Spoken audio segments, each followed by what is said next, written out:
नमस्कार, मी डॉक्टर राजन पाटील. नाडी परीक्षेमध्ये आपण अनेक प्रकारच्या गोष्टी शिकलो, परंतु ज्यावेळेस आपण नाडी परीक्षण शिकलो त्यावेळेस रेडियल धमनीची आहे त्या रिलेटेडच आपण नाडी परीक्षण शिकलो. त्या ह्या व्यतिरिक्त अनेक नाड्यांचा उल्लेख, 10 मुख्य नाड्यांचा उल्लेख आयुर्वेदामध्ये केलेला आहे. त्या चेक पण करून आपण त्याच्यातून पण आजार शोधू शकतो.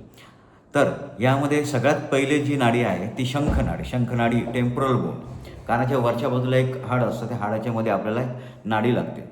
ती नाडी जर जोरात लागत असेल तर समोरचा जो व्यक्ती आहे त्या व्यक्तीला डोकेदुखी रिलेटेड समस्या आहे. आता ही जी डोकेदुखी रिलेटेड जी समस्या आहे ती कशी ओळखायची? तर नाडी जरी जोरात लागत असेल पण पाठीमागच्या साईडने जर डोकं दुखत, बॅक साईडला जर डोकं दुखत असेल तर वात प्रकृती असते, अर्धं डोकं दुखत असेल तर पित्त प्रकृती असते, आणि पुढच्या बाजूने डोकं दुखत असेल तर कफ प्रकृती. म्हणजे त्या रिलेटेड त्या प्रकृतीमुळे ते डोकं दुखत आहे हे आपल्याला ओळखायचं असतं. आता ज्यावेळेस आयुर्वेदामध्ये शंखनाडी हा उल्लेख केला गेला, परंतु ती नाडी कुठे आहे हे आपल्याला नाही समजलं, तर मी ॲनाटॉमी फिजिओलॉजी रिलेटेड जी काय नाडीचा उल्लेख आहे किंवा त्या रिलेटेड, उदाहरणार्थ टेम्पोरल बोन हा जो शब्द वापरला, तो शब्द जो आहे तो मेसेजमध्ये मी तुम्हाला टाकणार आहे. व्हिडिओ शॉर्टमध्ये भरून मेसेज तुम्ही वाचला तर तुम्हाला डिटेलमध्ये समजेल. तर पहिली जी आहे ती शंखनाडी, जी डोकेदुखी रिलेटेड आपल्याला सांगते. परंतु डोकं का दुखतं आहे? जर मागच्या साईडला डोकं दुखत असेल तर वात प्रकृतीमुळे डोकं दुखतं, अर्धं डोकं दुखत असेल तर पित्त प्रकृतीमुळे डोकतं, पुढच्या बाजूला डोकं दुखत असेल तर कफ प्रकृतीमुळे डोकं दुखतं. त्या रिलेटेड आपल्याला ट्रीटमेंट द्यायची. त्याच्यानंतरची पुढची जी नाडी आहे ती जत्र नाडी. ही जी नाडी आहे ही कानाच्या खालच्या बाजूला लागते. कानाचा जो मध्ये हा जो भाग आहे ह्या ठिकाणी ही नाडी लागते. ह्या नाडीचा जर स्ट्रोक चांगला लागत असेल तर समोरच्या व्यक्तीला थायरॉइड रिलेटेड समस्या आहे. हे आपण प्रॉपर चेक करू शकतो, थायरॉइड रिलेटेड समस्या. नंतरची नाडी आहे कुपर नाडी.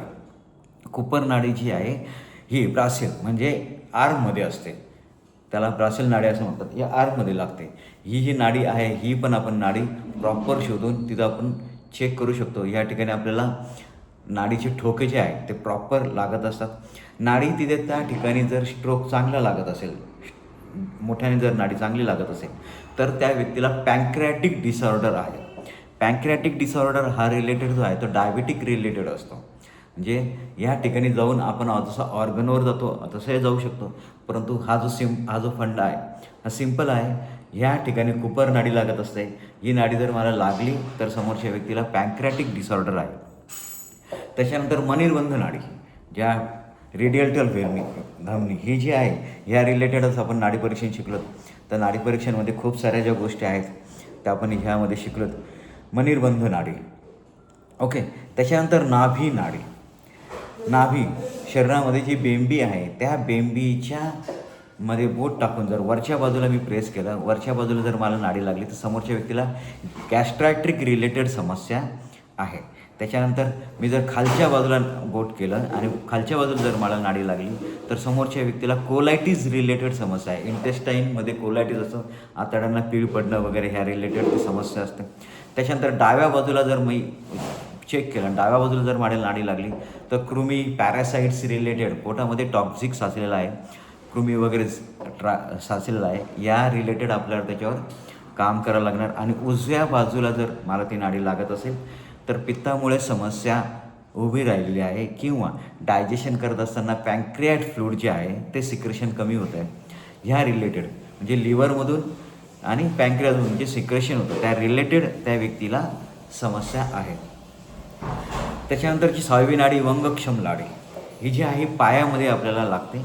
पायामध्ये जी नाडी लागते त्याच्यामध्ये व्हेरिकोज वेन आणि थ्रोम्बोसिस ह्या रिलेटेड आपल्याला जर नाडीची ठोके जर जास्त लागत असेल तर ते आपल्याला त्याच्यावरून समजतं.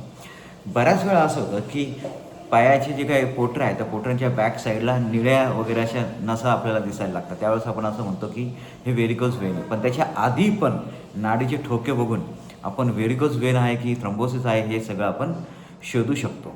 म्हणजे समोरच्या व्यक्तीला नाडीमध्ये कोलेस्ट्रॉल साचून जे पुढे समस्या होणार आहे ते आपण आधीच ओळखू शकतो. 7वी नाडी आहे जणू नाडी. ही जी आहे ही गुडघ्याच्या पाठीमागच्या साईडला लागते. पाठीमागच्या साईडला आपण जर चेक केलं त्या ठिकाणी आपल्याला ती नाडी स्पष्ट जाणवते. पण कधी जाणवते? समोरच्या व्यक्तीला संधिवात असेल तर जाणवते.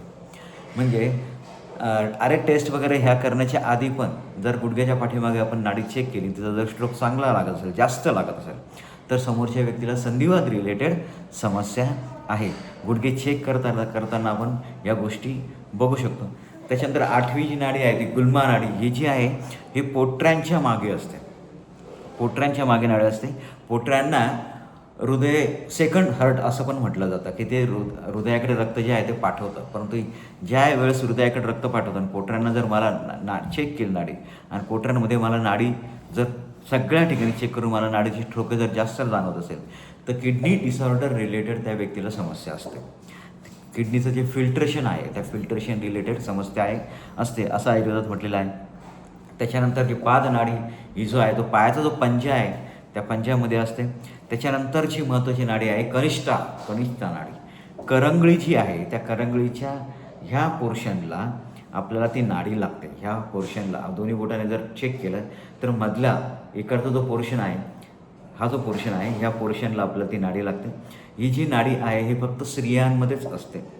गर्भाशया रिलेटेड ही जी नाडी आहे ही लागत असते. ह्या नाडीमध्ये जर आपल्याला जास्त स्ट्रोक जर जाणवलं तर लेडीज प्रेग्नन्सी जी आहे ती आपण याच्यावरून सांगू शकतो.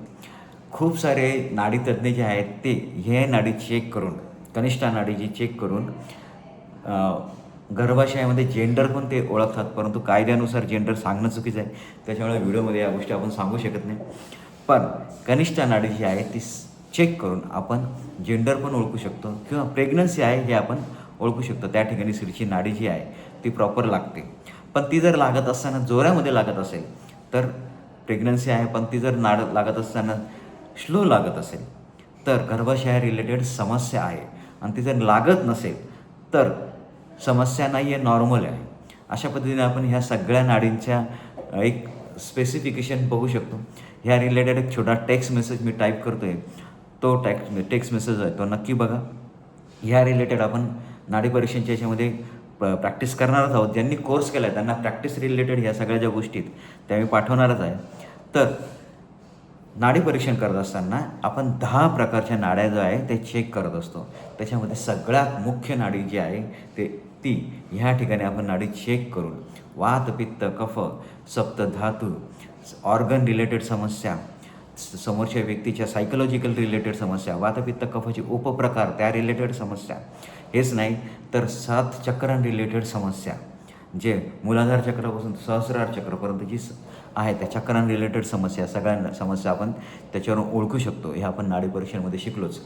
तर मित्रांनो, मेसेजमध्ये टाईप करतो आणि प्रॅक्टिकल करण्यासाठी मी तुम्हाला परत एकदा एक व्हिडिओ पाठवेल.